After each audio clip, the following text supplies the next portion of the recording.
Thank you very much, Louise. Tim, 55. Well, you've made a good run up from the... I have to say, I'm very impressed. Was that the London Marathon? I did my best Usain Bolt impression. 55 years ago, the British Touring Car Championship got underway, and it was actually a dead heat, and there was a shootout between Jack Sears and Tommy Sopwith here at Brands Hatch, and it was only 1.6 seconds that actually decided it. And yet last year at Silverstone, the last round of the championship, there were 5 cars going into that final showdown. Nothing changes, does it? No, British Touring Car Championship racing is always spectacular. It's always close. It started off close here. I'm absolutely sure we'll get the same sort of result at the final race of the year, a 30th race. It'll go down to the wire. It always does, and who knows what it'll throw up in the course of the year. Well, we've got 8 different winners of last year's championship run on the grid. 8 different race winners, 9 different manufacturers that we've got on the grid as we start our 2 warm-up laps here today, Tim. I opened the curtains this morning at the hotel, and what a way to start the season. Sunshine like we've been having it here in the UK for the last 2 or 3 weeks. What a perfect way for the fans to enjoy the race. It is fantastic. The early summer continues here at Brands, and the crowds have flocked to this circuit. It's always a popular circuit, fantastic viewing, great racing. You can see virtually the whole lap, and I'm sure that the 3 24-lap races are going to be full of excitement. And well, I'm just excited to see the start of a new year. You know, every year brings new drivers, new cars, new regulations, and we just don't know how it's all going to play out. But certainly the onus is looking very good, with 15 cars covered by only 9/10 of a second in qualifying. It looks like we're set for a great year. And we've almost had our first upset with Dave Newsham getting on the pole position, and only his 2nd year in British touring car racing. Reigning champion Matt Neal alongside him on the front row. Row 2 is Rob Collard with Andrew Jordan. He may have been balked in qualifying, but what a run from that brand new Honda. Row 3, Tom Onslow Cole in the sister BMW to that of Collard, and then Jason Plato qualifying in 6th position with the brand new MG. Rob Austin, what a run from the Audi. He's on the 4th row with youngster Frank Rathel right on his tail. Row 5, Gordon Shedden, electrical gremlins throughout qualifying. He got that 5th row yesterday afternoon. Nick Foster with the other BMW, he's there alongside Shedden. Row 6 is Matt Jackson and Jeff Smith. Row 7, Adam Morgan, he's got some butterflies. It's his first British touring car race. Aaron Smith with the Ford Focus then behind him. Lee Wood, Ollie Jackson, Liam Griffin and Chris James towards the rear of the field. 2 warm-up laps underway. It may be quite warm for the fans with the sunshine, Tim, but what's tyre temperature going to be like with this cooler tarmac? Yeah, it is very cool, actually. I mean, the teams, remember, have had 1 lap out onto the grid, and the front-wheel drive cars have then crossed the tyres over. Dave Newsham working the front very hard there. You can see he's resting his left foot on the brake whilst he steers to get as much heat from the brakes through the wheels into the tyres as possible. And certainly we do need to watch it a little bit with the front-wheel drive cars on the first lap, as they have cold rears on the car. Everybody's got a 2-litre turbocharged engine, so yeah, a lot of the politics might still be there, but hopefully a lot less than last season. Well, we hope so. I mean, there won't be any arguing over turbocharged against normally aspirated engines, but there are still varying boost levels amongst the cars, and the teams will be vying for increased boost themselves. What a massive effort that Triple Eight have done with the MG car that they only received the shell of just into New Year. As Jason said to Louise down there on the grid, Andy Neat's crew were doing a 5:30 in the morning overnighter Thursday night, or Friday night should I say, whereas Matt Neal, they may have got their car out testing first, but they've still got some electrical gremlins. This is a nervous time for everybody. 30 races for the 2012 Dunlop MSA British Touring Car Championship about to get underway. We're covering the length and breadth of the UK, and 3 races every Sunday. Who do you think might come out the winner here, Tim? Well, Dave Newsham knows how to win races. He knows how to win from pole and take up a lot of pressure. He's done that in one-make racing before. But watch out for Rob Collard, the car immediately behind him. He will go for it at the start for sure. The BMW does make great starts. Now then, they're all coming up to the rear of the field. We're waiting for the green flag at the back. This is the first round of the championship for 2012. The Dunlop MSA British Touring Car Championship, 24 laps of action. 2012 is about to get underway. Dave Newsham on the left-hand side. Alongside him is Matt Neal.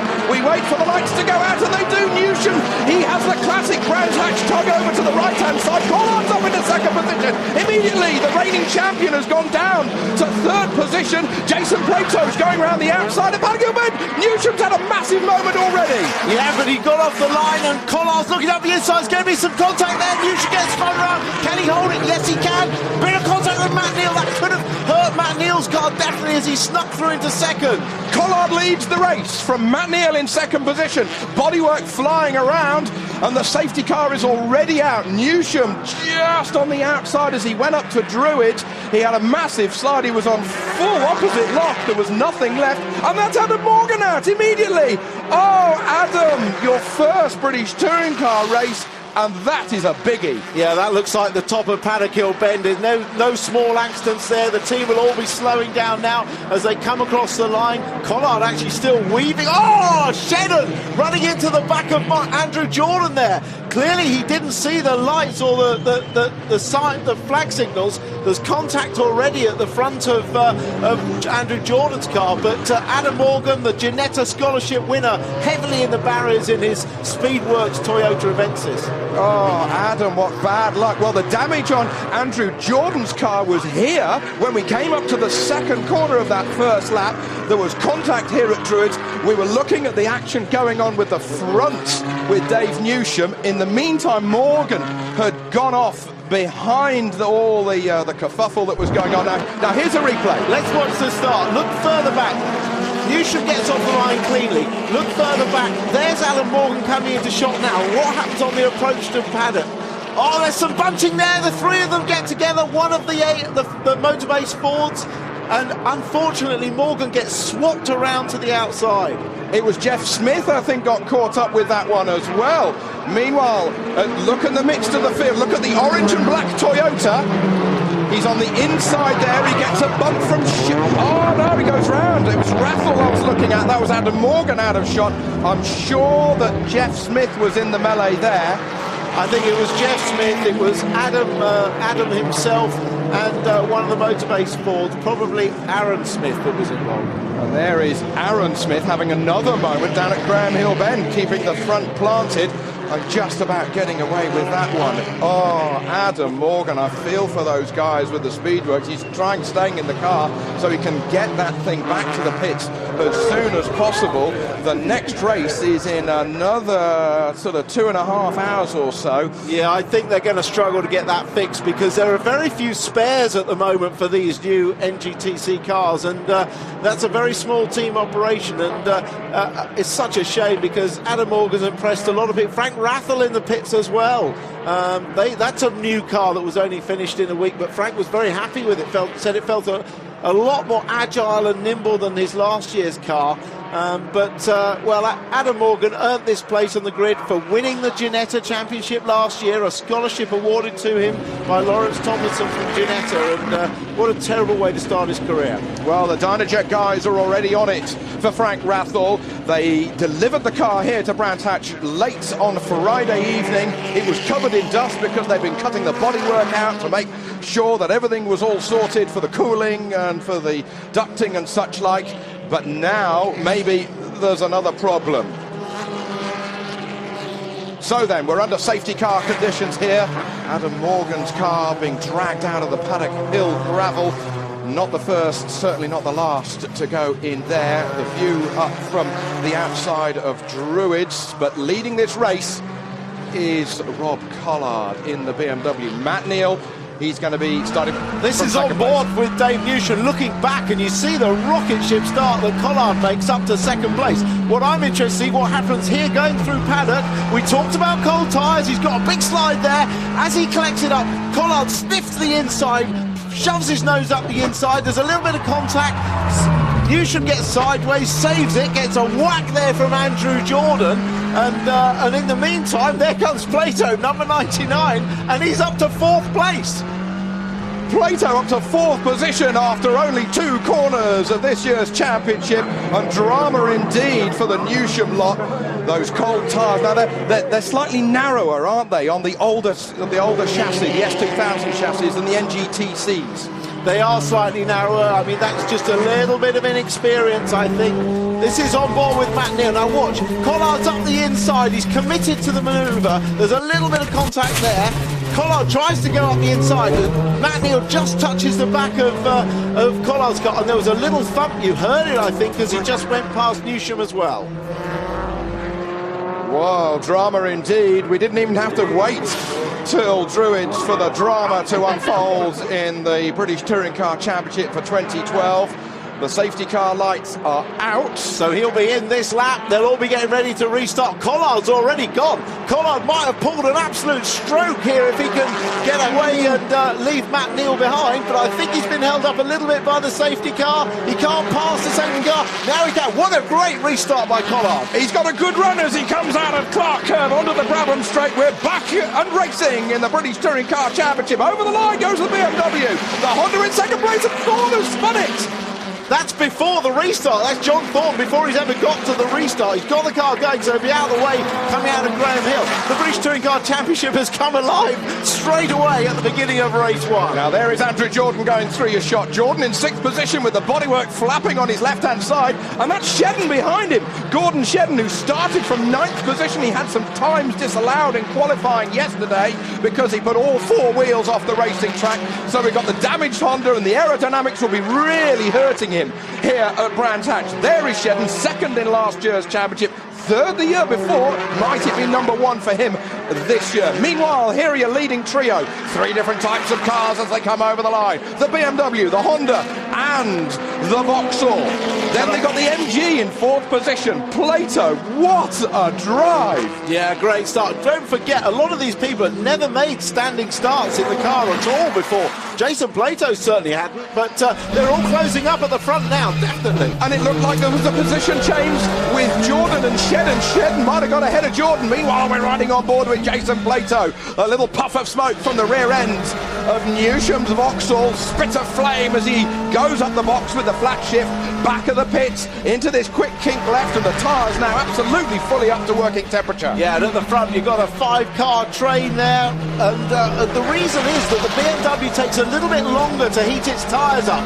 Once they get up to temperature, Collard can run at this pace, but at the moment the front-wheel drive cars are on his case. No, it was 3, Tim. It's now absolutely 5 cars. They've been pushed up by Tom Onslow-Cole, who's in the hunt in 5th position. A BMW in 1st, a BMW in 5th position, and what a filling. Honda, Vauxhall, and an MG. Well, it's great, isn't it? All 4 different cars in the top 5. It's a brilliant start to the season. Collard's just trying to get some more grip into those tyres. Neal looks hungry. Newsham is keen to make up for the mistake. Plato's out there to get anything he can from this first race. And Onslow-Cole, well, he doesn't want his teammate leading the race and getting all the plaudits. We're riding on board with Matt. No, Matt's going for the lead. That's the back marker, Thorne. So Matt Neal has got the inside line as he comes over the last corner. Okay, Matt Neal's got the inside line for Paddock. He's had a tighter line, but there might be a little bit more speed with the BMW. Well, that's always been a classic overtaking pace. Newsham goes up the inside as well for Tate Collard. But Matt Neal loves that inside pass, up the inside into clearance. Onslow-Cole up the inside of Plato, could be contact. Plato into the back of Collard. Onslow-Cole round the outside, may have the inside for down into Graham Hill. They're side by side. I think Onslow-Cole's going to do it. He does do it, and he goes through, and Plato gets the wide line there. He goes onto the curb. Well, Rob Collard loses the lead. He loses 3 places in just about a quarter and a half. He got hung out to drive at Paddock at the beginning of that lap, and it's all chop and change immediately. There is the leader of the race. That is the reigning champion in the number 1 car, Matt Neal. Newsham doing a hell of a job here with the Vauxhall. Newsham is not out of this yet. He will get stuck stuck in there. He knows how to chase. I think Matt Neal, this is all a venture into the unknown. They haven't done a full race distance. There are electrical issues, power steering issues, who knows what else. But Matt Neal, I don't think is going to run away with this race at all. But I was talking to Dick Bennett, who's the boss of the West Surrey racing team and the eBay BMWs this morning, and he said, we haven't done a race distance with these cars either. Yeah, sure, they're used to the chassis, but the engine is all new.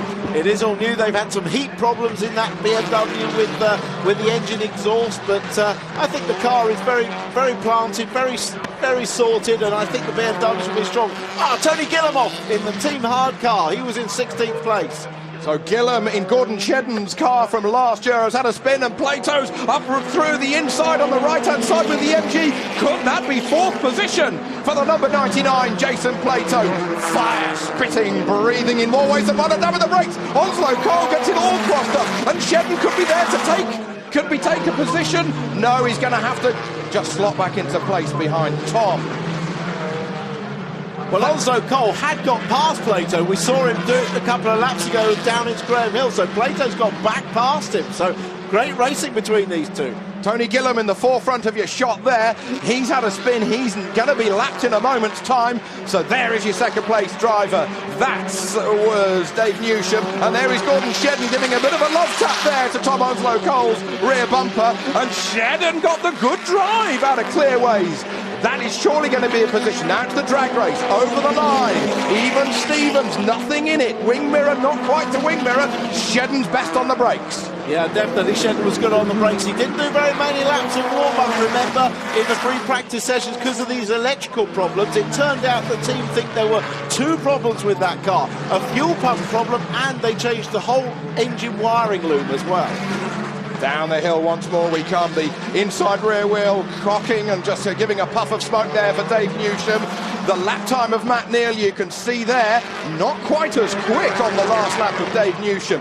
Dave Newsham, he had that massive moment at Paddock of the first corner and then at the second corner, Tim. Calming down, and he's keeping it very cool amongst some serious company. Yeah, but he won't be intimidated just because Matt Neal's three-time champion and Plato also Cole side by side again.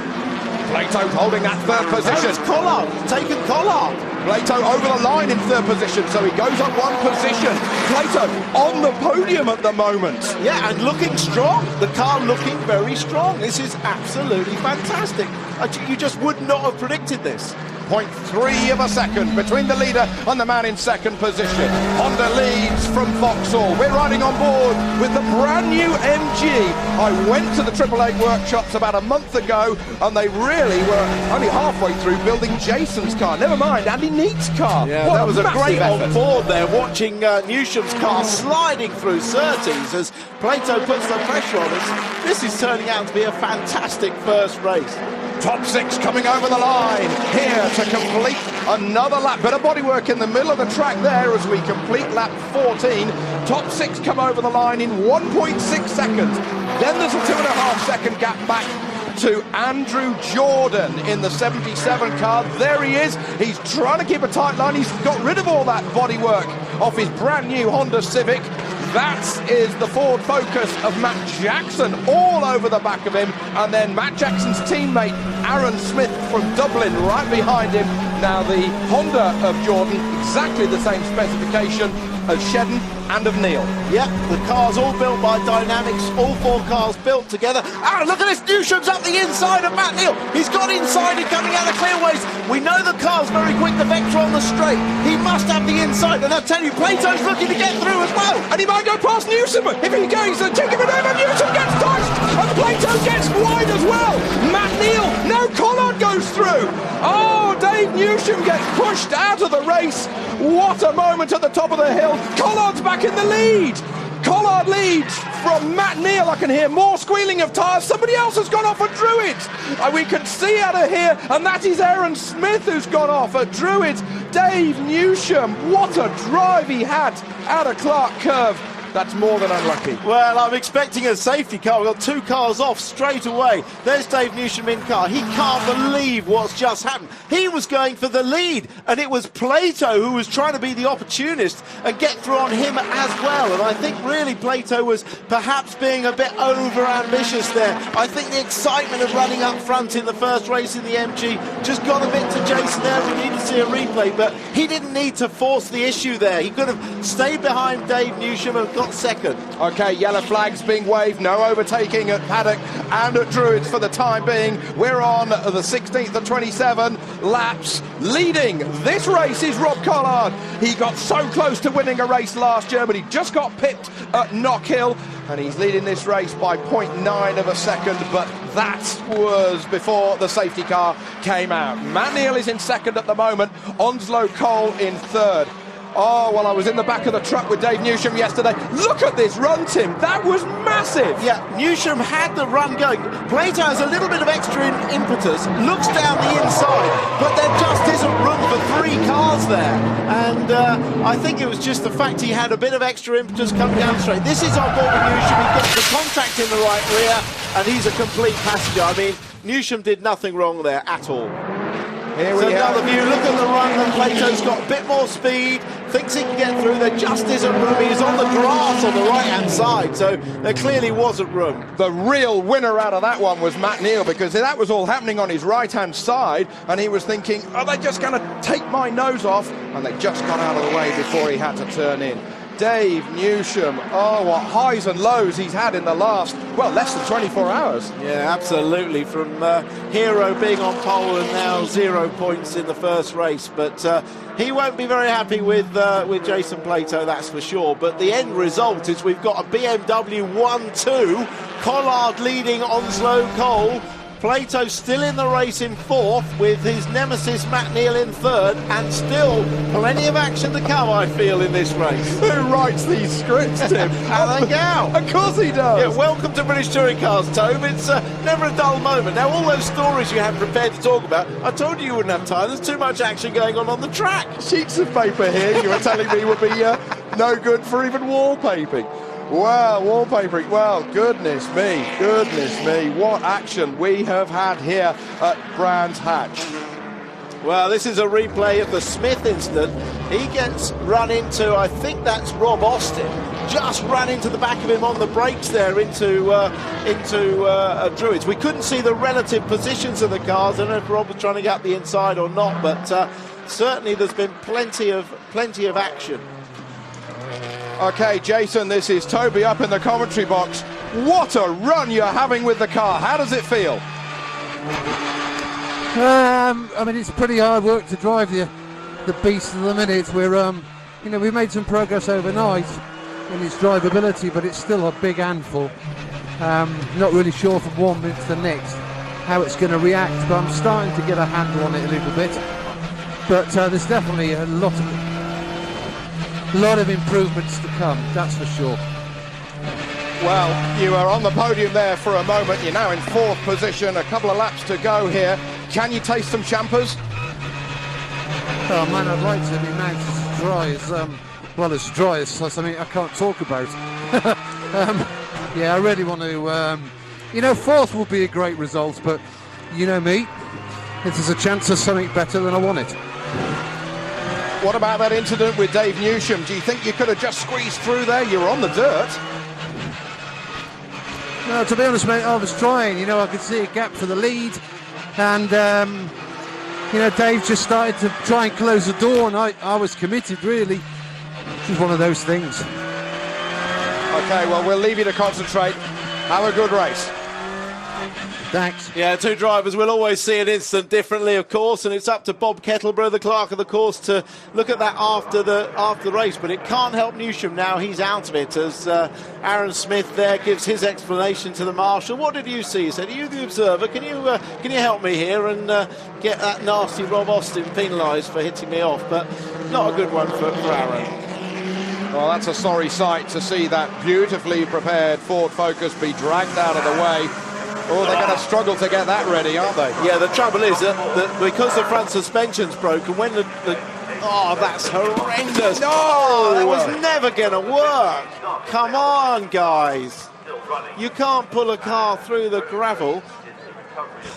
Dear, oh dear, that makes it even worse for the Paul Motorbase crew to get that fixed. It's very difficult. It's very difficult. I think that car would have been better off being pulled backwards to a place of safety rather than forwards, because the front splitter just digs into the ground, and if the clearance is very low anyway, and if there's front suspension damage, it's just driving it into the ground, and it just can't do it. It's just heavier than a snowplow. Now they're going to pull it backwards, and it's snapped again on the back. This is not good. Okay, well, the marshal's doing what they can, but all the equipment in there, he's going to run over the strap if he's not careful with that front wheel, and we'll get back racing. Yeah. They're going to lift possible. the rear tailgate up and put it round the roll bar, which is actually, well, the roll hoop, which is a good thing to do, actually. And also with that Caterpillar, they can lift the tail thing up to move it forwards. Just looking at Plato's car, see if there's any damage on that left front. Doesn't look, just shows how small the contact was actually with Newsham. But on a front-wheel drive car, with you tap the rear, it doesn't need very much to send it off. He's got some damage to the front splitter there. But with these new NGTC cars, Tim, although it looks, all super silky smooth and aerodynamic from the outside, underneath there's some sort of push bars, aren't there? And maybe that took the brunt of the force. Yeah, I think so. I mean, this is on board. We haven't seen this one yet. This is on board, coming out of clearways. Now, Plato gets a good drive. Newsham's got a good drive initially and gets up the inside of Neil. At this point, Matt Neal's thinking, well, I've definitely lost first. I'm going to lose second. Now, look, the top speed of the MG is very good, isn't it? He sees a gap and goes for it. But I think with Newsham already inside Neil, that gap was always going to close up. Very paddock hill bend that was, very paddock hill bend. But yeah, the nudge bars that are underneath the bumper there, they'll be very strong. And if anybody knows how to build a touring car, but it's they're Triple H. not officially called nudge bars. Sorry, they're Tim. actually called crash structures. Sorry. But of course, you've cottoned on to the spirit of racing here. Yes, nudge bars is the team name for them. Is that a new word for the commentary box dictionary? Yes, is it? the crash structure. Okay then.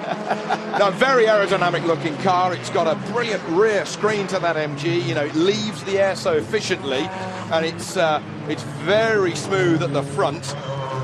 And what we're going to do now, although the safety car is going to get out of the way, there's still going to be some yellow flags. Yes, we're going to have yellow flags, we understand, because there are two cars off heavily at Paddock. There's the car off at Druids. We're going to restart the race with yellow flags from Paddock to Druids. So there'll be no overtaking from Paddock to Druids on the restart. The rest of the circuit will be live. The safety car's in. And Collard and Neil are already going. Neil has gone back into second place, so they've reversed that position. Okay, safety car's off. Here we go, racing again at Brands Hatch. Over the line comes the BMW. Collard leads it, and he leads it by about 5 car lengths. No overtaking. Flags will be... Oh, there's a green flag there. So that's clear at Paddock, up to Druids. That'll be where the yellow flag is. Collard leading, Matt Neal having a sniff up onto the right-hand side through Druids. Behind Matt Neal is Tom Onslow Cole within 1 second. Jason Plato, we talked to him a moment ago, live on the radio. Can he be thinking of that champagne to kick off the 30-round championship? Well, it was a BMW 1-2, but Neal and Onslow Cole have swapped positions before the restart, so I can only assume that Onslow Cole passed Neal under the safety car, and the team, sideways Onslow Cole, and the team have reversed the position. Well, Onslow Cole, he's back with West Surrey Racing. He last drove for them. Look at the drive from Plato. Has he got a good run on the BMW? The MG looking one way, then the other. No chance to get through there, although he has closed up the time.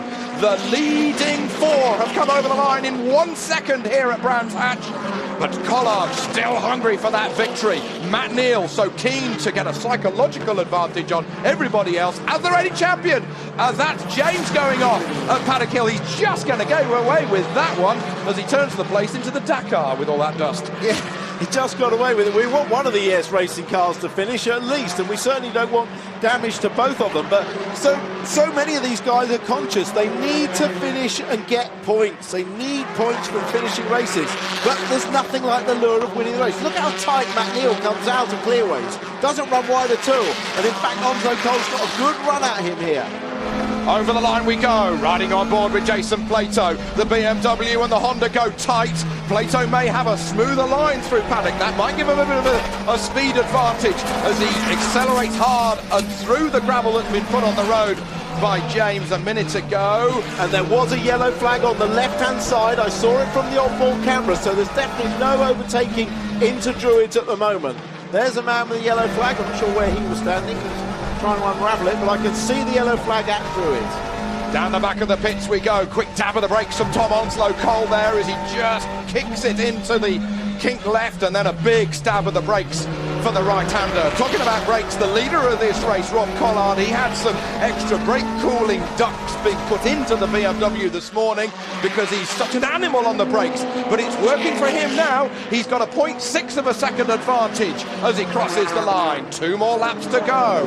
Well, Rob looks like he's got this one under control. There's the yellow flag. No need to worry here. He can take a wide line in, not defend at all. Matt Neal takes a tight line, but that's his want. He always comes out tighter than everyone else. You see it there. He manages to get the car turned, get it straight, and get the power down. Rob Austin looking down. Oh, another car off. That's John Thorne. Where's he gone off? That's Paddock Hill Bend again. He went off there in free practice and actually nearly didn't get out again as the team looked for a radiator. He's gone off again. That's 3 cars off at Paddock at the moment. 1 at Druids. It's looking like a destruction derby at the moment. But on the front, Collard is still leading comfortably. We're riding on board with Matt Neal, and Tom Onslow Cole. He's got a good drive. He only had the option to go around the outside at Paddock there, and it wasn't going to work. We start the last lap, just the last 1.2 miles here at Brands Hatch. Collard leads it. Can he get the victory at the very first round of this year's championship with the BMW? Just a couple more corners to go down to Graham Hill Bend. So difficult it is for these guys.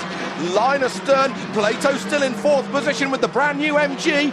Can he get a good drive and get past Tom Onslow Cole? It's not going to happen through there. Into the last long right-hander from Rob Collard. Rob Collard got Matt Neal right up behind him. Matt Neal on 2 wheels. Matt Neal gives him a nudge. Matt Neal thinks about going to the inside. Plato's inside. Onslow Cole for 3rd. This is the battle for 3rd. Who's got the highest top speed? It's going to be a photo finish. Look like the BMW. Rob Collard wins the first race of the British Touring Car Championship for 2012. Matt Neal in 2nd place. Tom Onslow Cole a near dead heat with Jason Plato. Shedden gets 5th position. Jordan in 6th. Matt Jackson in 7th. Rob Austin with the Audi in 8th. Foster and Smith 9th and 10th, but what a way to start the season. Rob Collard training for the London Marathon. Wow, he's as fit as a fiddle here today. Well, it just shows all that BMW needed last year was a bit of extra power. There's Dick Bennett as well. Has he got a tear in his eye there? I mean, that is, he has. I mean, this is, it just shows the emotion. I mean, they've had a troubled couple of years. The BMW slightly underpowered, running normally aspirated. Now they've got it back with a turbocharged car. It means a huge amount. They won the championship in 2009 with Colin Turkington. Remember that BMW that he was running then, and it's the first ever time that even Dick Bennett has run a turbocharged car. He brought on the great Formula 3 and then Formula 1 drivers, Ayrton Senna, Rubens Barrichello and Mika Hakkinen, and here he is weaving his magic.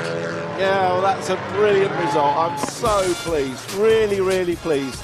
Rob Collard, the victor here, just 1/3 of a second ahead of reigning champion Matt Neal. Tom Onslow Cole in 3rd position. Jason Plato, look at that, Tim. What's that? 0.036 of a second between them. How close can it get? Shedden, Jordan, Matt Jackson should be in 7th place. Rob Austin, Nick Foster, all 3 BMWs inside the top 9. Dick would certainly have taken that for West Surrey at the beginning of the weekend. Yeah, fantastic result. I'm really pleased for them, and great result. But what an action-packed race as we look at 11th down to 20th. Lee Wood gets a result and finish 11th. Andy Neat 12th in the other MG. Ollie Jackson in the AMD Tuning Golf. Liam Griffin 14th. Chris James gets one of the ES Racing cars home in 15th. Tony Hughes makes it out and finishes in 16th with the Speedworks car. Daniel Welch in the Proton, Tony Gillam 18th, John Thorne 19th, Dave Newsham 20th, but obviously not finishing. Thank you, Louise. What a sight that is. This is motor racing. The view out of this commentary position over the spectator area where all the cars are parked. It's just like we're at the 1986 Formula One Grand Prix. It's a full house, Tim. It is. It's like a summer's day, and the crowds have come. I saw Jonathan Palmer just now whizzing around on his scooter, picking up bits of litter and making sure everything was tidy, and he said it was a bumper crowd. So, yeah, I'm sure he's not lying this time. It definitely looks that way. And so we're all set for race 2, and now is the first time that we see the front 5 cars with some ballast on board. A few cars smoking, but that's quite normal with the turbocharged engines on a restart. So the top 5 finishers from race 1. There's Collard, who won the first race. He's got 45 kilos in the car. Alongside him, Matt Neal carrying 36 kilos. Tom Onslow-Cole, 27 kilos. Jason Plato, 18. And Gordon Shedden, 9. The first car without any ballast is that man Andrew Jordan. So he could have a very quick motor car. Well, the emotions have certainly run high through that West Surrey Racing BMW squad. They'd never done a race distance before this season got underway until the race that they had just over a couple of hours ago, and they came out the victors. No wonder Dick Bennett was in tears. For Tom Onslow-Cole, who of course was the other car on the podium in 3rd position from the same team, that car hadn't actually fired up until Friday night, less than 48 hours old. Now here is great news. The Irishman Aaron Smith has managed to get his Ford Focus out. That was the car that was punted off into the gravel at Druids during the first race. The rescue crew actually pulled out the entire front subframe of the car. So there was more bashing around in that garage when I went to see them earlier than I think a rally service park. The Lumphammers were out. Therefore, on the front row in pole position is Rob Collard, ahead of the reigning champion Matt Neal. But of course, Collard is now the championship leader. Tom Onslow-Cole heads row 2 ahead of Jason Plato with the MG. Row 3 is Gordon Shedden with the Honda Civic ahead of the sister Honda Civic of Andrew Jordan. Row 4, Matt Jackson with the Ford Focus, Rob Austin with his rear-wheel drive Audi. Then Nick Foster and Jeff Smith, the BMW and the Honda. Lee Wood and Andy Neitz make up row 6. Row 7 is Ollie Jackson with the Golf and Liam Griffin with the Ford Focus. Chris James, Tony Hughes, Daniel Welch and Tolly Gillam towards the rear of the field. Now John Thorne and Dave Newsham closer towards the back. Aaron Smith will start, but non-starting will be Frank Rathall and Adam Morgan after their race 1 accidents.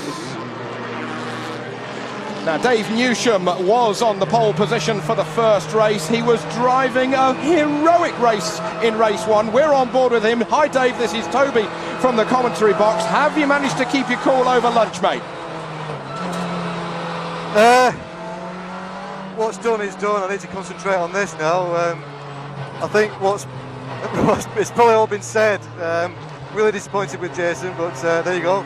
Let's move on and see what we can do here. But I want to try and get in the points.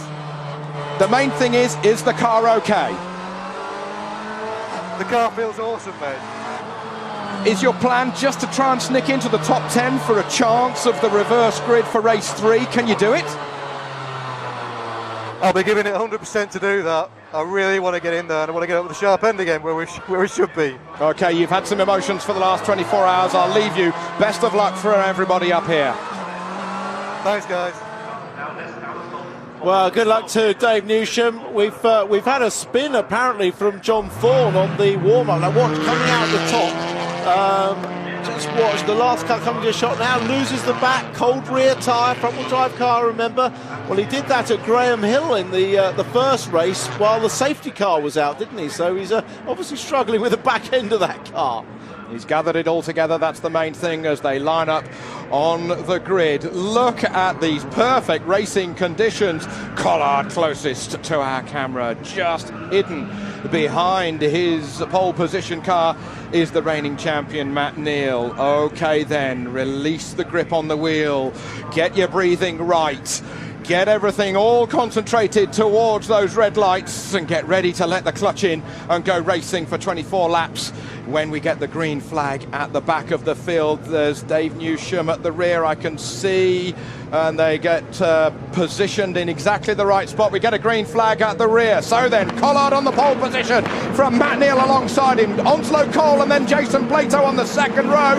Keep an eye out for Shedden and Andrew Jordan on the third row as we are racing again here for the 2012 British Touring Car Championship. Plato's had a good one. Collard takes a defensive line. Neal in second place. Onslow Cole is going to get a tap from Shedden. Plato's going round the outside. He's going to have to be on the curve. There's a Ford Focus in there. That must be Jackson. Or is it Griffin? It's Griffin who's trying to get through. Nose to tail all the way on the brakes. Somebody's having trouble, and all this works brilliantly for Rob Collard. Yeah, well, I would have bet my house on Rob Collard getting into the first corner first, and he did, but there was a definite jump start from Tom Onslow Cole. He actually moved when the red light came on instead of moving when the red light went off. And although he stopped the car, that is a definite full start. Newsham already making big progress up beside Neat. Onto the home straight to complete the first lap. Over the line, we're going to have Rob Collard. Look at the lead. That is beyond a dozen car lengths. Matt Neal's got a look in his mirrors. He doesn't use one of those big curved taxi mirrors. He's just got a regular one. Oh, Collard's right on the limit, and then some as they go over the white line. There comes Austin, and still it's the Ford Focus. If it's Jackson trying to nudge and push his way through to fifth position, and Shedden. We're riding on boards with the Ford Focus behind Shedden, so we're on board with Jackson. Yeah, good on board here. Watch as the cars go through Surtees. Rear tyres. Oh, that's Daniel Welch who spun the Proton. Everyone taking avoiding action. I saw Newsham on the grass, but back up with Jackson. He's over the curb, coming out of Clearways. We know he likes that line. Fourth position is Plato. He's on the grass again as he's trying to get a good run. Behind it's Onslow Cole into Paddock Hill Bend as they are braking for the right-hander over the edge of the world, and then some. Plato hooks it up. That MG, he's hardly had any running. He looks as if he's up on the inside. Plato spitting his way through to third position. A nice clean manoeuvre. Shedden and Onslow Cole now come together. So it's Onslow Cole who's the massive loser out of that one. Plato's third. Here comes Austin. It's rear-wheel drive against rear-wheel drive, but it's rear-wheel drive leading. Yeah, I wonder if Shedden had some problems with the engine cutting out, because he did remarkably to get the car home in race one, but it looks like he had problems there, and he definitely got mugged. But there's James. Chris James in 16th position. He's had a massive moment and down at Graham Hill Bend. He's ahead of his teammate. Dave Newsham gave him a tap. Oh dear, that wasn't actually Newsham's fault, because in front of James was actually Daniel Welch spinning. So James backed off and Newsham was unsighted. Back to the action. Jackson up against Jordan. It's the two J's, and look at the leader has been reeled in by Matt Neal. The lead is now 0.6 of a second. The fastest man on the racetrack is Jason Plato in third position. Fastest lap of the race so far. Well, Jason Plato, he did a remarkable overtake to get into third place. That move up the inside was an absolutely sweet move into... Oh, look how much grass he took there. I could hear a teenage girl screaming for Jason Plato. No, come on, James. That's for me. Come on, Tim. Come on. Look at this. This is British Touring Car Racing at its best as we're hard on the gas over the start-finish line. Dropping it down a cog or two for Paddock Hill Bend. Oh, it bottoms out, does it there for Matt Neal, who really closes in on the leader, Collard. Collard still leads, but he's got big pressure now. Yeah, he certainly has. I mean, he tried to make a sprint for it. Remember, the BMW has to soak up the pressure from the front-wheel drive cars while their tyres are on... Oh, there's some action along the box straight. He's having to block along the back straight. The drive from Matt Neal out of Graham Hill Bend was fantastic. Collard's got a lot of work to do. The Honda is through. They touch once, they're going to touch again, but Collard gives him space. Around the outside, he has a bit of oversteer. That can only leave the door open for Plato. Yeah, the front-wheel drive cars are making hay while their tyres are good. And also, remember, Collard's got 45 kilos of ballast on board. That's slowing him down a little bit. Well, Matt Neal's got 36 kilos. Jason Plato's got 18 kilos, 18 bags of sugar, one could say, sitting on the floor where the passenger seat would be. But Jason Plato, he's in a left-hand drive car, Matt Neal on a right-hand drive car, so the majority of the weight, for this track at least, is advantageous for Neal, surely, Tim? Well, it is, definitely. I mean, the ballast goes in the same place everywhere, and it affects the car on braking, acceleration, change of direction. But who thought Plato and Neal would be engaged in war this early in the season? We are halfway around this sixth lap of 24. We've got a long way to go. It's an old cliche, I know it is, but there's a long way to go in this 30-race, 10-weekend championship. And 888 with Ian Harrison, with Jason Plato. He's won the most amount of British touring car races ever since its inception back in 1958. And the old devil is back. And as you say, Tim, well, Matt Neal, his nemesis, right in front of him. Collard must be laughing like a Cheshire cat in third. Yeah, he must be, but it was, I mean, Jason was telling me the car was handling terribly. We saw it in qualifying, but they've got both the ES Racing cars in the pits. Newsham, it looks like, for a tyre change, and he's back out. James still in the pits. But certainly the MG's looking like it's handling a lot better than it did in qualifying yesterday. So the team learning very quickly how to get a setup on this car. Oh my goodness me! That's a BMW upside down. Goodness me, that's a big off for that BMW, and we can't see who it is. It must be Onslow Cole. It is Onslow Cole, who's upside down. It's on the run down from Druids that they're coming up to now. It's between Druids and Graham Hill Bend, so it's a very unusual place to go off, unless he's had some contact. It might be Nick Foster. We think it's Nick Foster. Okay, apologies to Tom. It's Nick Foster. It is Foster. Oh, Nick. What has gone on there? Well, he's either put two wheels on the grass on the exit of Druids and spun the car around, or had some contact. We'll have to look back and see, but it's an unusual place for the car to go. It's obviously the impact with the tyres that's flipped the car over. This is inside the West Surrey Racing team. Some very concerned faces there. Nick's getting in the doctor's car with Paul Trafford. He'll be okay. He'll be checked over. Probably looks worse than it is. We remember. Oh, there's the skid marks. Look, it looks like he has put the wheels over the curb on the exit of Druids and just spun the car around. Quite limited steering lock on these cars as well. So couldn't catch it in time, I guess. And the fact that it sort of hit those tyres, Tim, exactly, parallel. The slap just probably bounced it in the air and over and round. Well, we'll have to see the angle that it went in at.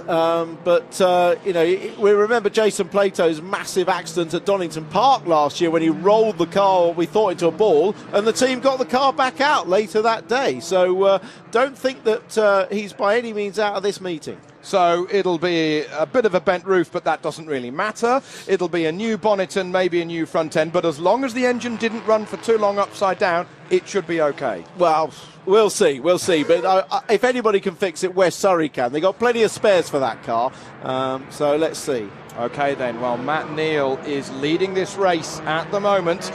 We've got to right that BMW, and we have to get that BMW out of the way, because it is literally, Tim, only 3 or 4 metres off the side of the racetrack. Yeah, we that can't won't leave be it there. easy. I mean, they'll have to right that. You mentioned the Dakar earlier. I can imagine a sort of a long rope and pulling that car back onto its wheels. I think if it was a good old-fashioned RAC rally, it would be back on its wheels already by now, wouldn't it? A load of bobble-hatted Welshmen would have popped it back on its wheels and given it a friendly shove on its way. Absolutely, absolutely.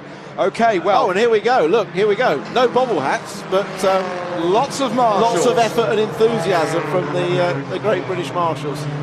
Okay, well, you can sign up to be a marshal here at Brands Hatch. The tent is just back of our commentary box, and it doesn't look too bad from here. Let's hope that they can get that thing sorted and drag it out of the way. Yeah, it doesn't look too bad, actually. I reckon they'll get that fixed. Okay, Matt Neal, this is Toby up in the commentary box. You're leading this race. You've got a bit of a lull for the time being. What's going through your mind? Okay, Matt, you didn't catch that the first time. It's Toby up in the commentary position. Bit of a lull in proceedings for the time being. You're leading this race. How do you feel? How does it feel underneath you? Yeah, pretty good, Toby, thanks. We had the same scenario in the first one. I was just talking to my pit about it. It's just with the speed of that MG, it's going to be tough to hold JP back for the duration, I reckon. It's just like 2011 all over again, and here we are at the first weekend. You must be rolling your eyes at times. Well, mate, it does feel like first day back at school, and everyone's kicking off again in the playground. Okay. Of all the sort of niggles of pre-season testing and practice gone out of your car? No, mate, it's an ongoing thing with these new regs that we're trying to iron them out, and I think they've got a few in the MG, we've got a few up and down the pit lane, we've got a few ourselves, so... Well, I know, mate, I better go. I think I might be busy in a tick. Yeah, we better leave you. Okay, that was Matt Neal, the leader of this race. Now he's got Dave Newsham in front of him with... it is Newsham in front of him on the safety car, Tim. So he's actually not in this race. Oh, in fact, he passes the safety car just as I say. He must be listening. Yeah, absolutely. And there's no way. Well, the lights are still on, so I'm assuming there'll be one more lap before they restart. Well, Newsham's going to have to go like stink to get round and back behind the crocodile, but he's having a good go at it. And I also saw Chris James come out, so both the ES cars. I know Chris James back in the pits, I can see from my commentary box. So the drivers just getting their tyres back up to... we've got some track wall to repair first, so there'll be time for Newsham to get back up to the back of the crocodile. Yeah, and the stricken Foster BMW has been positioned out of the way, so Matt's got another couple of laps to try and gather his thoughts rather than speak to us from up here in the commentary box. Does it distract you if there was a ship-to-shore radio, Tim? Not really. I mean, the drivers are used to it. They use the radios all the time, talking to the team. They're very well used to it. Certainly in a safety car situation like this, it's no bother at all. But I can see the marshals actually walking away now from the tyre barrier. So I should think we'll be back underway fairly soon. Probably one more lap if the safety car hasn't given them enough. Has it given them enough? Safety car is staying out for another lap.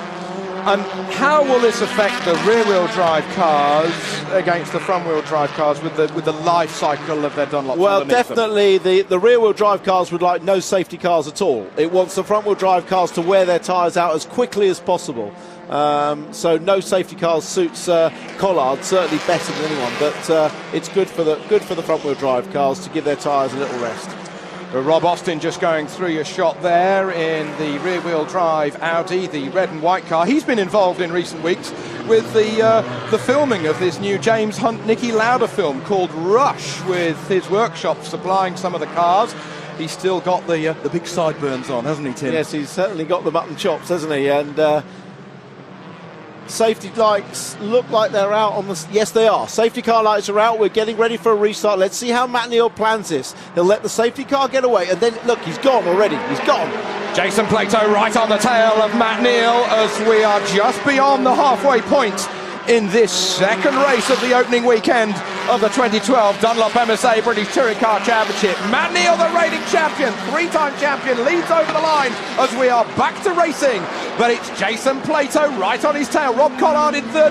Keep an eye out for Andrew Jordan in the number 77, the blue Honda with a Pertec car. The Ford Focus of Matt Jackson then in fifth place with the white wing mirrors. Defensive line from Matt Neal as he goes up and round Druids.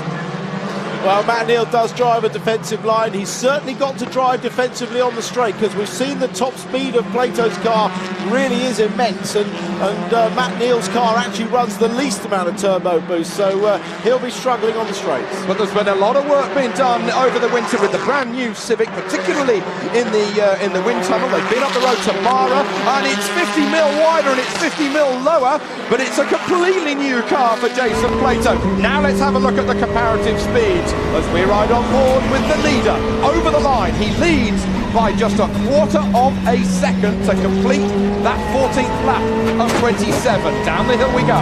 Yeah, great on board through the legendary paddock hill bend there. You can see just how much work the car does as it bottoms out at the bottom of the dip. Plato quite confident in the car to run over the curbs both on the apex and on the exit. So he's already gained a good feeling for this car. Up the gearbox he goes. It's a common gearbox for everybody. We've had an extension on the laps from 24 to 27, and Gordon Shedden, we hear, is in the pit. So there's a problem for Shedden. There he is. There he is. He's in the Honda Racing garage, and that thing is going nowhere fast. Meanwhile, we've got to concentrate on the third position. That's Andrew Jordan, right up alongside Rob Collard. Collard, the leader and the winner of the first race, and he might have left the door open. The Jackson Ford Focus, he's going through, but great clean racing. They didn't touch, and Collard tucks over because he can feel Rob Austin coming through. Don't touch, don't touch. Even if it is, it's white to white. Rob Austin goes through. Oh, big damage. Big skirts hanging off now. Yeah, well, let's see if that either falls off or Rob's going to have to do a Gordon Shedden and knock it off on the trackside barrier like Gordon did at Snetterton last year. But this is effect of 45 kilos on the car, I'm sure. Maybe some other problems, but really we're seeing Collard struggle like anything here.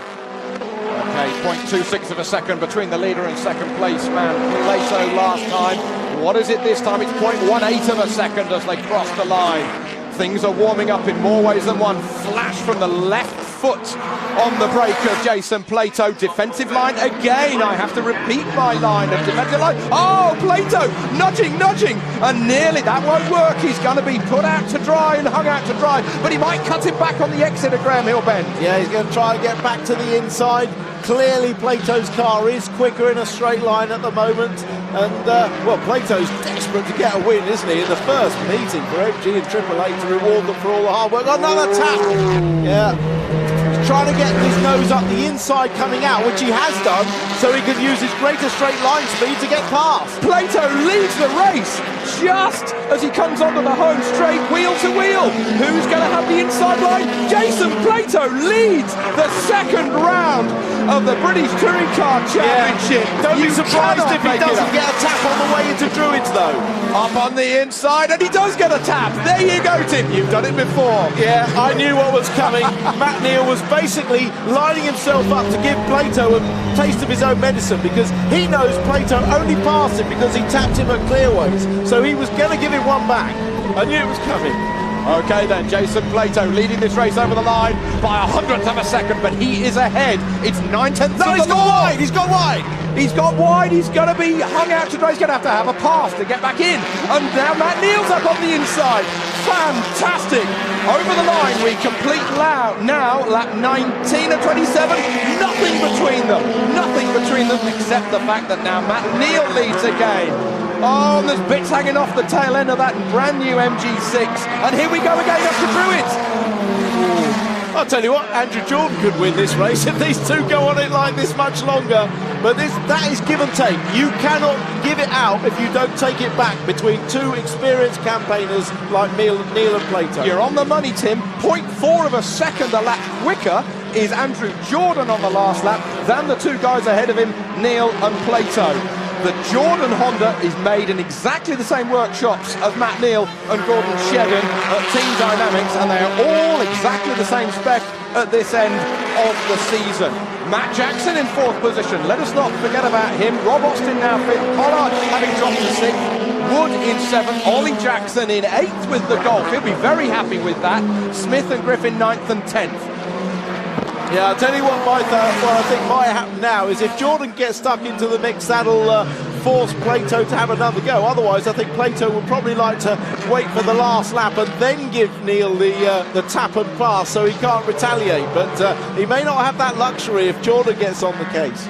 So Jordan's going with them. Honda from MG, from Honda, from Focus, from Audi, from BMW, from then the Vauxhall of Lee Wood. There then is Jeff Smith in the number 55 ahead of Ollie Jackson. What a sterling run Jackson is doing in the AMG Golf. He'll be very happy with that one as we come over the line.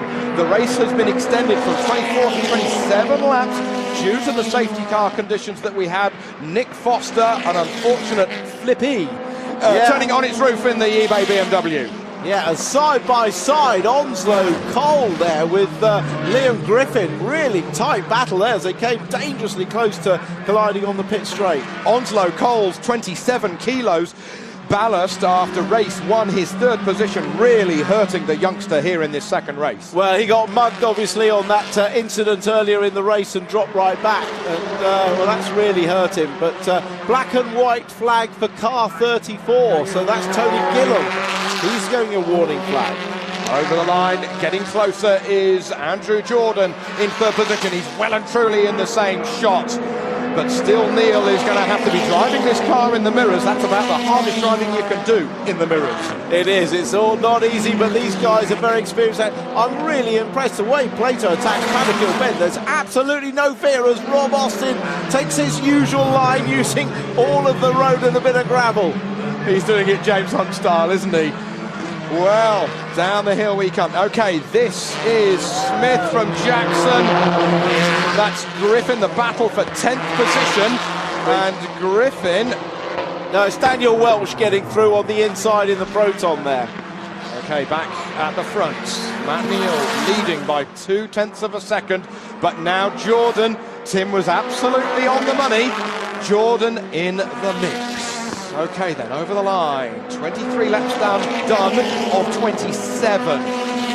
Jordan licking his lips under that brand new crash helmet that he's got for 2012. It'll be warming up inside that car. He has a jink to the right, his right-hand side, and now Plato's got to defend.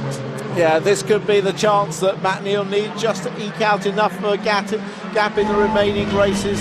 Don't forget, Jordan's not going to do Plato any favours. He's driving a Honda. If anything, he's going to help Matt Neal.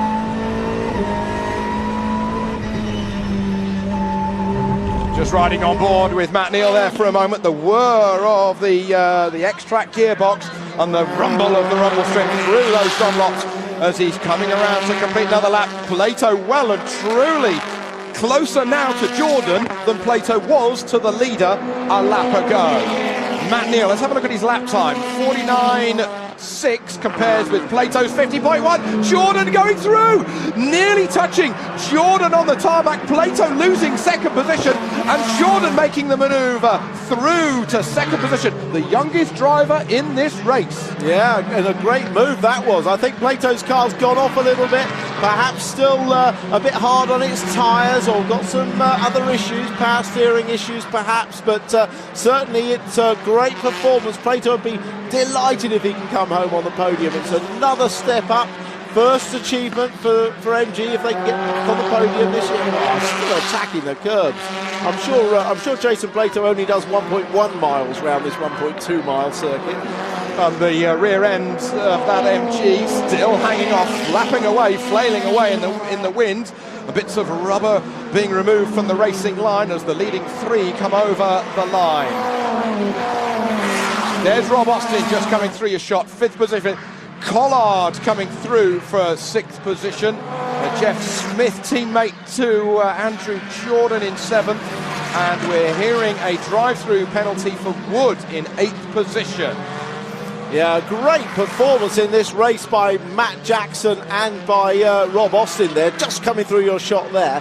Fantastic performance by those two. So there's Lee Wood. He's in Andrew Jordan's car from last year and he's got a drive-through penalty.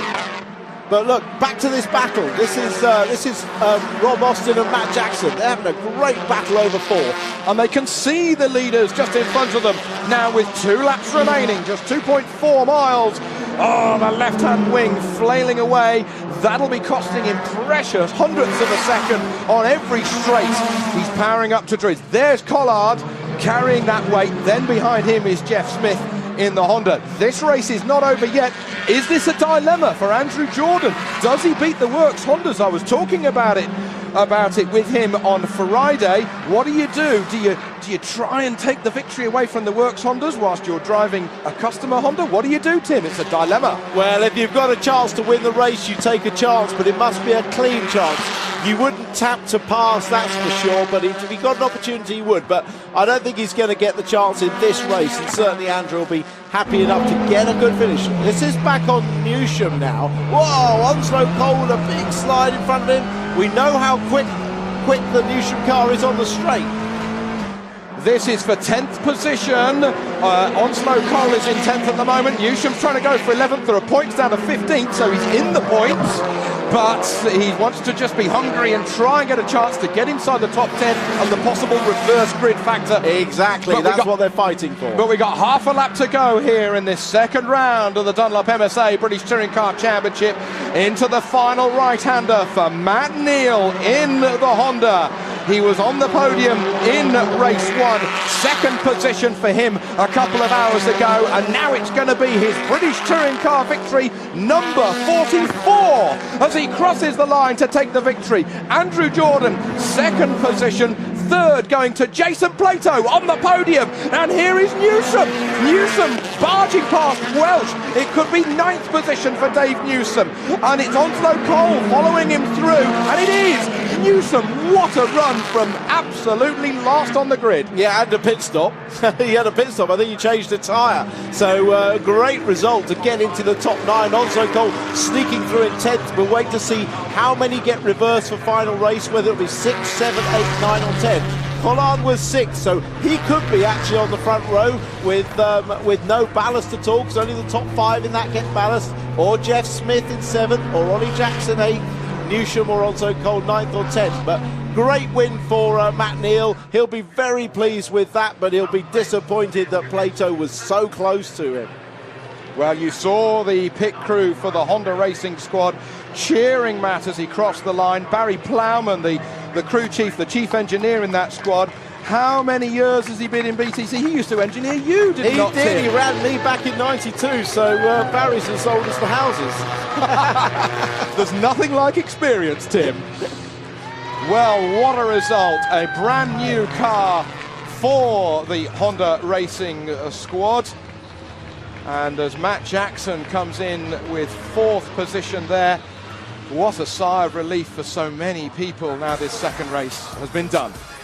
Matt Neal confirmed as the victor, just 1/3 of a second ahead of the sister Honda of Andrew Jordan. Jason Plato back on the podium, a brand new car that was only delivered in early January. What a result for Triple Eight. Matt Jackson in the Ford Focus gets 4th. Rob Austin with the Audi in 5th. Rob Collard, pole position, 6th in this second race. Jeff Smith in 7th. Ollie Jackson in the little Golf. He'll be very happy with that. Dave Newsham, what a turnaround. In the last 24 hours, he's been from pillar to post and back again. Tom Onslow Cole, bit of a dramatic race for the youngster, but he bags 10th position. Daniel Welsh gets 11th. Liam Griffin in the Focus 12th. Tony Gillam, Andy Neat, Lee Wood, the last of the point scorers. Tony Hughes, John Thorne, the last of the finishers, and the people who unfortunately didn't get to the checkered flag, Gordon Shedden probably with some more electrical, mechanical woes. Nick Foster having a bit of a bizarre moment, running off the track out of Graham Hill Bend and turning it onto its roof, and Chris James at the rear in 20th. Well, Ollie Jackson stays on the pole position with the Golf. But Tim, he might have put a very early deal together for this year's British Touring Car Championship, but he's a man of many skills. He used to play rugby front row, and here he is on the front row for a touring car race. The flipped grid, yes, but a lot of pressure.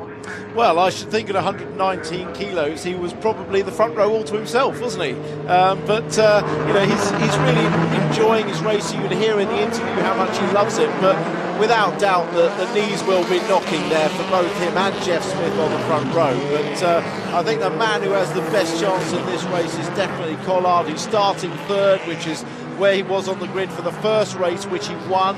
He has also released himself of any ballast because he finished 6th just outside the ballast from in race 2. So he races as he did in race 1, and I think he'll be hard man to beat. So therefore, the winner of the second race in this year's Dunlop MSA British Touring Car Championship, Matt Neal, starts from 8th position with the reverse grid setup. Therefore, Tim, he's got the most weight, 45 kilos. That's about 7 stone. Yeah, in real terms, it's about a tenth of a second per 10 kilos. So you lose, for 45 kilos, you're losing between 4 and 5 tenths a second. That's quite a lot. There we have confirmation of the grid. Ollie Jackson on the pole position ahead of Jeff Smith. Rob Collard, as Tim said, taking that third position on the second row. Rob Austin with the Audi, 2 rear-wheel drive cars on that second row. Matt Jackson with the focus on row 3 with Jason Plato, who led momentarily that second round. Then Andrew Jordan and the winner of the second round, Matt Neal, on row 4. Honda's there. Dave Newsham, what a drive he had on row 5 ahead of Tom Onslow-Cole, Dan Welch and Liam Griffin, therefore row 6. Row 7, Tony Gillam, Andy Neat. Row 8, Lee Wood, Tony Hughes, John Thorne, Gordon Shedden, he retired in race 2. Nick Foster will not be starting after the BMW turned turtle in race 2, ahead of Chris James, Aaron Smith. Rathel and Morgan are on the grid. They will be racing here in this third round after the big accidents that they had earlier today, about 6 hours ago. Those guys have done an awful lot of work.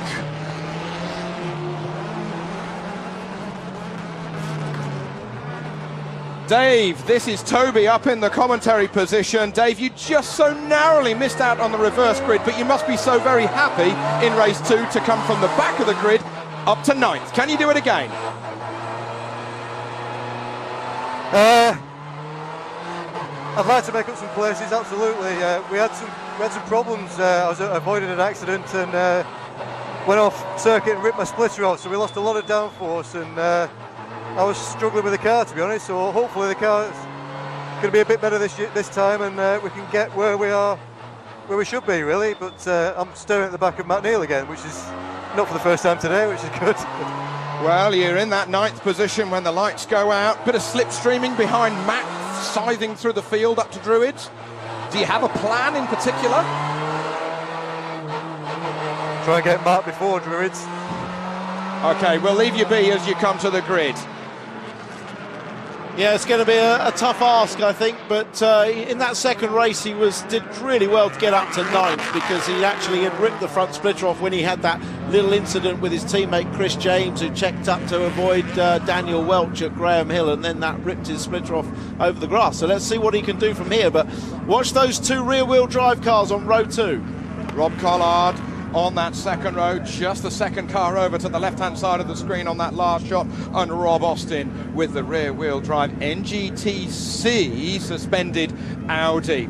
Okay, the last of the people coming up to the rear of the grid. Let's keep our fingers crossed for Adam Morgan that he will get a full racing lap in the British Touring Car Championship proper after that first corner off that he had at 11 o'clock this morning. Rathel on the left-hand side, they've completely rebuilt the gearbox in that Toyota Avensis, whilst Adam Morgan, they've had a lot of work to do. There is the golf team, the AMD golf team for Ollie Jackson. They are on that pole position for this round 3 of the 2012 Dunlop MSA British Touring Car Championship. When the lights go out, we're underway. Oh, was Jackson caught napping? Yes, he was. Collard now leads. Jeff Smith has had a bad start as well, and it's going to be Jackson passing Jackson as they go down the hill. Matt Jackson in second place. Rob Austin chasing hard to follow Jackson through with the Focus. Still leading is Rob Collard as they go through Druid. Jason Plato takes a very wide line. Collard leads from Matt Jackson, from Rob Austin, from Ollie Jackson, from Jeff Smith as they stream down to Graham Hill Bend, and now, Tim, piling into the sunset. Yeah, they're heading into the sunshine side by side, the 2 Pertec Hondas there, Andrew Jordan and Jeff Smith. But as we predicted, Collard's made that jump, and he's done what he did before and really blitzed this first lap. But don't count out Matt Jackson. He specialises in making the third reverse grid race his own. And look at Newsham absolutely steaming through. He's left Matt Neal well behind already. Somebody locking up on the brakes as they go into Paddock Hill Bend. One of them there was Jason Plato with the number 99 MG. He's been playing around with the setup. That car has only ever done 6 consecutive laps, has Plato, coming into this weekend, and yet he led race 2 until the tyres completely fell off the edge of a cliff. Yeah, we suspected something like that. It's all to be expected in the learning how the car goes. Certainly got pace, just need to find a bit of longevity in it, but here comes Newsham through. Neat going off at the top of the screen, Tim. Sorry to crash across you, and this is bumping, and this is on the grass. And that is Welch, who's having a big moment with Matt Neal. Oh, and Welch has got brilliant drive. We're on board, with Matt Neal. That is Onslow Cole on the left-hand side. Matt Neal about to cross the line. He had started, of course, in 8th position, and he's now 11th. Yeah, that's not a good start for Matt Neal, but don't forget, oh, up on the inside, and Welch has had a big moment and run wide. He keeps it on the island just as, well, the others go through on the inside, but action aplenty straight away, as we always get in the reverse grid race. Shedden going wide at Druids as well, and it looks like Shedden's electrical gremlins have come home to roost again. He had to pull out of the second race, Tim, because he thought he was going to have a massive accident because it's coasting. Yeah, the car cuts out completely randomly. He couldn't run the risk of running in traffic and have it pull out. There's no brake lights, there's no nothing, so he felt he was a danger to everyone else, so he pulled out the second race, and sadly it looks like he's going to have to pull out of this one as well. Electrical wiring gremlins. Collard is away with this one. Over the line comes Matt Jackson. He's in second place. This is the battle with Jordan in 4th position. More dust being kicked up as they come. Oh, and Ollie Jackson completely loses it on the brakes up into Druids. Spin round like a record, baby, and so is Onslow Cole. Oh my goodness me! There's oil down, there's fluid down. They've all gone off. 6 cars. 6 cars have gone off into Druids. Ollie Jackson was the lemming that went over the edge. 7 cars. Tony Hughes has made it into there, and that is a race stoppage. My goodness me, what in heaven's name happened there? Who has dumped all their oil on the previous lap, and how did the leaders manage to get through? Unless it was one of the leaders. Red flag. Unless it was one of the leaders who dumped all the oil. Well, I think I saw some dust kicked up, which I think was Rob Austin. He ran wide, I think, at paddock, and obviously whether he might, I think Rob Austin might have run wide at. Let's have a look. Look behind. Yeah, there's already smoke there. I think Rob Austin ran wide at paddock, has dislodged an oil line or something, and then dumped all the oil on the run up to Druids. Because just at the top of the screen, as they came in to have their action. Look, there's Austin. He's gone off. He's dumped oil. He's just managed to stay on the track. Or was it the Ford? Was it Matt Jackson? It may well have been, because they were having their own accident on the second half of the hairpin. This is Jackson. Jackson's had the engine failure and his front has gone. It was Jackson that dumped the oil. Matt Jackson that dumped the oil. Rob Austin just kept it rubber side down, and then it was Ollie Jackson who then went off. And there is Matt Jackson trying to get back. He's on the inside of Graham Hill Bend in front of our commentary position, so he's coasted downhill, but now he's somehow got to get it back to the pits. There's Onslow Cole disconsolately walking back. Oh my goodness me, half the field has gone. It'll take a little time to clear this up. I mean, clearly it was an engine failure for Matt Jackson that just dumped all the oil. I can see the marshals actually putting dust down all the way up the hill from Paddock Hill Bend. And you're just a passenger when this happened, absolute passenger. And disaster, well, not just for AMD. Yeah, nothing, Sean Hollamy there, nothing anybody could have done about that. But a lot of damage caused by that. Well, it looked like there was a headlight or something damaged on the front of Matt Jackson's Ford Focus. Whether or not that was a contributing factor for the engine going pop, or it just cried enough.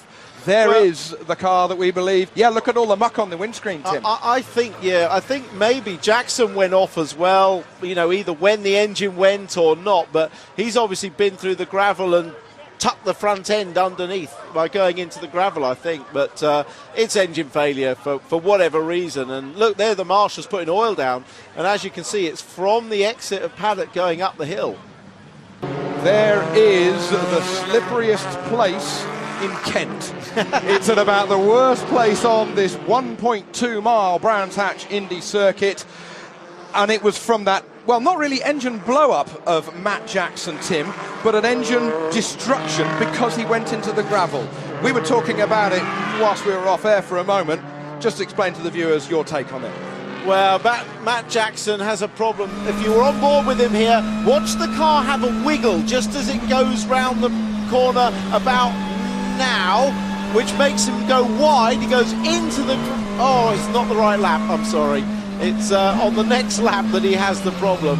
Apologies for the wrong VT there, but basically he goes into the gravel, it pulls the front splitter and front bumper underneath the car, rips the oil lines off and dumps the oil everywhere you saw the cement dust on the run up to Druids.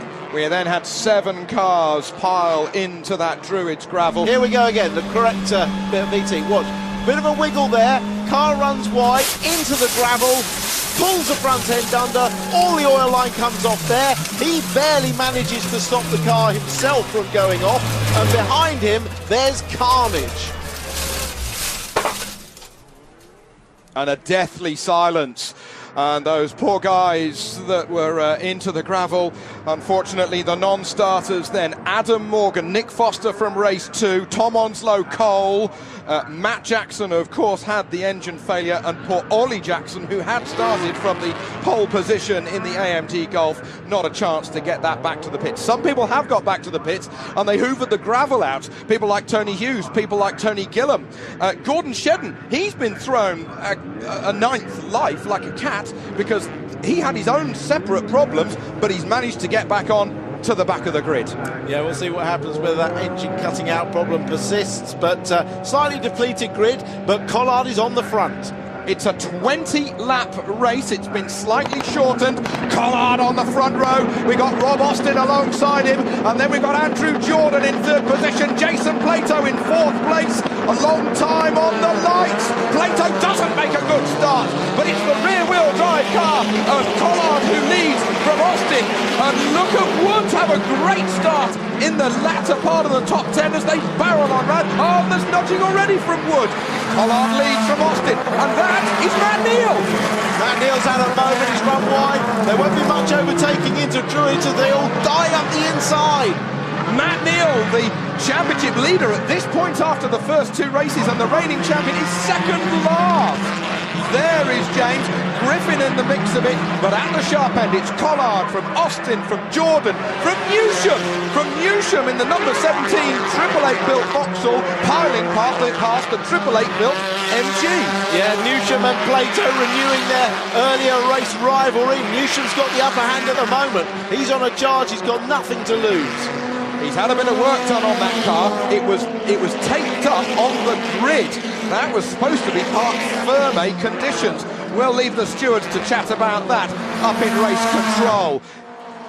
This was on board with Newsham going down, watching Plato in front. Plato gets a rear slide, cold rear tyre. Newsham holds it together, slides past nicely on the inside. So it's the 2 front-wheel drive cars. Collard, Rob Austin out the front. The rear-wheel drive cars, Colin and Austin at the front. Austin, he was so happy with the setup during qualifying, but he realised in qualifying yesterday afternoon, Saturday, he hadn't got the boost on full boost. He was kicking himself overnight, but now he's made sure it's to the full setting. He's locked it into position with some lock wire. He's in second at the moment. As Aaron Smith ducks up the inside of Lee Wood and takes a position away there as they go across the line. That 7th place is taken away. Nice move by Aaron. Down the hill he comes. You can see the leaders as they avoid the oil and they avoid the dust. So Aaron Smith up to 6th position now as they come around. We are riding on board with Newsham, the man who was quickest in qualifying yesterday afternoon. The first of the upsets of the 2012 British Touring Car Championship with the 888 built Vauxhall. There's an old adage, if it ain't broke, don't mend it, and that was certainly the case with the Vauxhall of Newsham yesterday, but as these NGTC cars used for 2012 get into their stride, the others are going to get worried. Jason Plato, I caught up with him after race 2, Tim. He said, we've surprised a lot of people so far here this weekend. Yeah, and the car looks pretty good. They've already done enough to really shake the established Honda team. But look, he's pushing Newsham round really hard there, a little bit of contact. He's down towards Graham Hill. Let's stay on board with Plato. See, tries to tuck in, carry good exit speed, runs 2 wheels over the curve. That's allowed, but not 4. Now, the chassis that Newsham is running is about 90 kilos lighter than the NGTC chassis that Plato is using, but he's got less rubber on the road. Yeah, about 20 millimetres less tyre, front and rear in width. But look, Plato's got up the inside. Newsham's not closing the door. We know Plato's got good top line speed, but to have cornered that tiny round clearways, there's not much wrong with that chassis either. And the incident that happened in race 1 doesn't happen here in race 3. Plato makes a nice clean manoeuvre through there. Newsham gave him a lot more space, that's the main thing. And now Jason Plato is up into 4th position, leading this race. Rob Collard by 0.88 of a second from Rob Austin, from Andrew Jordan. Jordan, who was on the podium in the last race, 2nd position. He said, if I had a couple of laps more, I might have had a chance at beating Matt Neal. But the flag is wherever it gets put out. They're your leading trio: BMW, Audi, Honda. And MG, long time since we've been able to say that. I think Dave Newsham's probably struggling from that front end. It's not as it should be. He's got some understeer, but he's still battling away. But it'll be interesting to see if Plato can close up on the front 3. Now, will the tyres of Plato drop off in the latter part of this race, just as they did in race 2? They now know with the setup of the MG6 that, OK, we've tried that for race 1, we've tried another angle for race 2, what are they going to be trying for race 3? I think this is Matt Neal up the inside of Tony Gillam. That's Matt Neal's favourite place, up the inside. In front of him, you can see Chris James running past. Matt Neal moves up to 12. Oh, and he's got a lot of points to try and salvage. That's only 4 points for 12th position. In Matt Neal, and we've got a challenge for 2nd position. Here comes Andrew Jordan. He can sniff 2nd, he can sniff a win again. And Jordan, he's keeping a tight line as they come past their pit boards. Rob Austin will give him no quarter, and Jordan passes on the brakes, hopping the rear wheel in the air as he's on the brakes into Paddock Hill Bend. And now it's a chance for Plato to get back on the podium. Still Collard leads. Yeah, no one's breaking away with this. You definitely couldn't call this race at the moment. It's still anybody's race, but we'll have to see. I mean, don't forget these front-wheel drive cars do work their tyres hard, and Collard is in control at the moment. Will the rear-wheel drive cars have a longer tyre life as we come into the hottest part of the day? It's a fantastic atmosphere that we've got here at Brands Hatch today. The fans are loving it. They're still all here after the action started some 7 hours ago. That is Jason Plato cutting through to 3rd position as Rob Austin has now got the other wing flapping. He had the left-hand side flapping in race 2. Rob Austin going down to 4th now. Yeah, so Plato moves up to 3rd, another podium. Shedden seems to be going well. There's no problem so far for Shedden. He's up to 9th. And in front of his teammate Matt Neal, who's still down in 11th. There's Shedden, car still going strong. Let's hope it stays that way.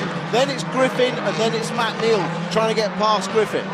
So the man who was 2nd in last year's British Touring Car Championship, Gordon Shedden, finally having some quick laps as we cut back to see Jordan coming through to take the lead. Jordan has cut through to take the lead as he comes over the line to complete lap 9 of 20, coming up to the halfway point. Andrew Jordan sneaks past Rob Collard, and Plato can smell the scent of a victory and a possible 20 points as well. Well, that's a fantastic move that was by Jordan. And don't forget, Jordan is actually running 36 kilos of success ballast because he finished 2nd in the last race. So brilliant performance. Plato's got a good drive out of Druids, but it won't work for Graham Hill Bend. Through there, he's right on the bumper of the BMW. Collard just drifts over a little bit to the left as they come through the kidney, the sunshine glaring them in the eyes. And Jason sides through up on the inside, and Plato goes to 2nd place. Honda leads from MG 2nd. Well, I don't know what's happened with Collard's car. I mean, Dick Bennett said that they changed the setup for the second race and it was wrong and they fell back. But you'd think they'd go back to their race-winning setup from race 1. Either that or the others have made a lot of progress during the day, because at the moment, Jordan with 36 kilos and Plato in his new MG really flying past. Watch this, is it on board? You watch there, that was how the lead was taken by Jordan. Taking an exaggerated line to the left so he can flick it straight and break in a straight line up the inside. A really nice manoeuvre. Collard had a wobble and that left the door open, and Collard now in that third position, 0.9 back of the leader, Andrew Jordan. Okay then, the brand new Honda leading as it comes out of Clearways. We are just into the second part of this 20-lapper now. We're right on board with Jason Plato, the two-time champion, coming over the line. Okay then, Jordan's going to have to be looking in his mirrors as well as looking out of the windscreen as they porpoise through over the crest of the hill at Paddock Hill Bend. Stay over to the right-hand side, hard on the brakes and banging it down the box. Yeah, well, I tell you what, the attitude of Jason Plato's car and the way he's driving looks like he wants to win this race. He's got winner written all over the attitude of that car. Whether it's enough to get in front of Jordan, whether it's enough to keep his tyres together, I don't know, but this is a slightly shorter race now. They're over halfway through. Riding on board with Jason Plato. Well, the new Civic in front of him, it's not Matt Neal, but it's a similar car underneath that blue and yellow Pertic colour scheme. But the Honda pulls away, doesn't it? Look, it just puts about 2 or 3 car lengths into the MG as they come onto the straight. But the MG, as Tim mentioned earlier, has had top speed in a straight line all weekend. Yeah, I think that was more a case of Plato running into the back of Jordan at Clearways and not getting such a good exit. But what I have noticed about the MG, not only has it got good speed, it's really good on the brakes. You watch it into Druids there, and you watch it into Clearways particularly. He can brake really hard on the turn, which is a really good quality to have in a front-wheel drive car. Watch here, he's trying to set him up again. Close to the left, watch how he closes here. Really good on the brakes. He can then cut across the inside, shorten the circuit distance a bit, loses a bit on the exit, but that MG's not working badly at all. They've made great progress throughout this meeting already. As I said earlier, that MG had only done a run of some 6 laps consecutively before the lights went green for race 1 at 11 o'clock this morning. So they've done so brilliantly well to get that thing sorted. A bit of a nudge from Jason there, and that's more than a nudge, that's a lead for the leader. And we've got some back markers in the distance in front of us. It's Thorne and Hughes with their Vauxhall and their Toyota respectively, so the blue flags will be out there. The question is, have they noticed, particularly as they drive into the sun? We're on lap 14 of 20. Yeah, and Andrew Jordan showing he's going to defend that inside line, taking a middle of the road, slightly inside approach to Clearways to try and detract from Jason having a go at him. But now they're coming up to the back markers, they're going to catch him at a bad place. Jordan's going to get through cleanly, and Plato on the outside into Paddock. Now they've got John Thorne in front. They'll want to get to the inside, but actually, well, no. Will they both get through before the oil? Just about before they sling the anchor out the back to get that speed right down. We're on lap 15 of 20 as we come back downhill to Graham Hill Bend. Let us not forget, as we concentrate on this leading duo, Rob Collard is still in third position, and Newsham is right on his tail, about half a second behind. So there's a leading group of 2, and then third and fourth are tied together by a very, very short piece of string. Yeah, it's actually, Newsham's actually more like half an inch off the back bumper of in fact, I think he might be through. He might even be through. We'll see as they come across. There he is! He's got through to third. Newsham's got a podium if he can hold it. What a run Dave Newsham has had this weekend. Tony Hughes, he's a lap down with the blue and white Toyota. Which way is he going to go? We cut back to the leaders, and Plato's really close as he comes up into Druids. Plato very close indeed. Wheel to wheel, blue to blue, bumper to bumper, nearly metallic paint to metallic paint. Okay, lap 16 of 20 as we come into the last few laps of this, the opening weekend of the 10 weekend Dunlop MSA British Touring Car Championship for 2012. The battle behind these guys is some 4.5 seconds behind, but we're going to concentrate on the leaders opposite Lawrence, and Plato leads! Well, that was always going to be the place that he was getting. I said how good the car was on the brakes there, and despite Jordan trying to defend the inside, Plato got a nudge through, and so far his tyres are holding on really well. I thought Jordan was going to have a better drive out of clearways, but it wasn't to be the case. Plato leads at the third ever race of that car that was delivered less than 3 months ago, and now it's Jordan's turn to say, push me, I'll push you. Yeah, and Matt Jordan with his lights on there, he's been shoved around a little bit. Now it's his turn to dish it out. As Matt Neal said, if you take it, you can give it out a bit as well. Oh, well, there's no jokes being said here, that's for sure. A little bit of oversteer, was that from Jordan, or was it just a trick of the camera angle as we look back from the race leader, Jason Plato? Andrew Jordan, the youngest man in this British touring car race. He's had 3 victories already, compared with Jason Plato's, 68. This is the replay of third place being taken by Dave Newsham ahead of Rob Collard, and a cracking manoeuvre. Absolutely telegraphed the manoeuvre, held the car to... Oh, yellow flag. Now, was that yellow flag out when he did the manoeuvre or not? Don't know. We'll have to take a rain check on that one, as Thorne has gone off again, unfortunately. Meanwhile, Jason Plato leads this race by half a second over the line as I look out of the commentary box, and there it is on screen, Tim. It's more than that now. Yeah, definitely. We're on lap 17 now, and there's a little gap. Look at that. Newsham's got a bit of a gap, and it's Collard under pressure from Jeff Smith. I wonder what on earth is wrong with that BMW in this race. It doesn't look like the car that won the first race, that's for sure. Let's take a quick rain check on where the reigning champion is. Matt Neal is in 8th position. His teammate, Gordon Shedden, who started way down the order on the grid, is in front of him. In fact, that is Shedden on the left-hand side with the brand new Honda Civic. It's taped up like a rally car over on the left-hand side. He's managed to get past and ahead of Rob Austin, so Shedden is now up to 6th position. Shedden is flying. Well, remember, Shedden hasn't got any ballast in the car, and he's certainly an angry man. His teammate Matt Neal's got 45 kilos in the car, and that's slowing him down, just as it was slowing, the 36 kilos was slowing down Andrew Jordan, but Plato still leads. That yellow car, just having gone out of screen, is the 3rd position man, Dave Newsham. Can Gordon Shedden get that 3rd position and get a chance? Oh, the game will happen! Collard just about keeps it on the black stuff, and he's left the door open, and now Shedden has got great drive. Honda to Honda, built in the same workshop at Team Dynamics, and Shedden's through. That's 4th position. That's 4th position, and it is as he comes over the line. Can he cross the gap of 2 seconds to get Newsham's 3rd? Oh, it's going to be a tough ask with just a couple of laps to go. I doubt it, but great drive by Shedden. It just shows what he could have done if that car had run reliably for this meeting.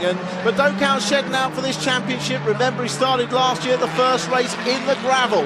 Back at the front, Plato still leads with no tyre trouble. No tyre trouble. Lap and a half to go, lap and a quarter to go, really, as he comes out of clearways. 1 more lap remaining as he comes over the line, and that is a very more than healthy gap for Jason Plato. He crosses the line ahead of Andrew Jordan by 1.1 seconds. He put 2/10 into him on that lap. There goes Shedden. There now is Rob Austin. He is in 6th position, yes he is. Jason Plato, Tim, it's just like when he had the last minute call up into that RML Chevy, 3 years ago. He turned up with a 15-minute shakedown and he won first time out. So this is even more of an amazing story. What a story it is for Jason Plato, for Triple Eight, for KX Momentum 99, a brilliant team effort. Who would have thought this year? To bet your house this couldn't happen. Fantastic. Team boss Ian Harrison was working until 5:30 on Saturday morning. He had to sleep in the truck. Jason Plato has put his heart and soul into this project all winter, and he's victorious at round 3 of the British Touring Car Championship. What a feeling that must be for Plato. Victorious ahead of Andrew Jordan. Dave Newsham crossing the line in 3rd position. Shedden gets 4th position by just 0.6 of a second. Smith is in 5th position. Rob Austin in 6th. Austin in 6th. Pollard in 7th. And here we have, this is going to be Gillen coming over the line in 11th position or so. Now the losers in that race were Matt Neal, but my goodness me, what a feeling that Jason Plato has had as he crossed the line. Tim, you can win some British touring car races, but to do it from nowhere 3 months ago in that 888 workshop with a brand new car is unbelievable. Jason, this is Toby up in the commentary box. We have hit the roof seeing you being victorious. What does it feel like? Mate, I can't begin to tell you actually. It's really amazing. We've been on, I hate this word you see in reality TV, a journey, but by God have we been on a journey. The team, I can't thank anyone enough. The team, all of our commercial partners, Cakes Energy Drink and Tesco Momentum, of course, with this new MG. And last but not least is all the team at 888. Without their complete and utter dedication, we wouldn't be here. So this is for them. It's an absolute pleasure to work with them. Jason, Tim here. Do you think we'll see tears from Ian Harrison? Well, hold on. You might be pushing that a bit too far. I think we'll see a smile from him. Do you know, Ian, it's lovely to be working with Ian again, and we've got a proper programme. We're here, we're back, and we're doing it in style. So thank you, everybody. Thanks for all of our supporters. It's a great feeling. Thank you. What a fantastic start to the year. Go and have a party. Go and enjoy it, Jason. Thank you so very much. Phew-wee. What a race, and here is confirmation of the result. Jason Plato in a brand new car has been victorious here this evening, ahead of Andrew Jordan, who gets his second podium of the day. Dave Newsham, pole position, a bit of bad luck, but he eventually gets a taste of the champers with third here this evening. Gordon Shedden from the rear of the grid gets fourth, ahead of Jeff Smith in the sister Honda. Rob Austin just fell back a little for sixth. Rob Collard fell even further to seventh. Matt Neal had a massive slide and he eventually had to salvage eighth. Aaron Smith and then Lee Wood rounding out the top 10.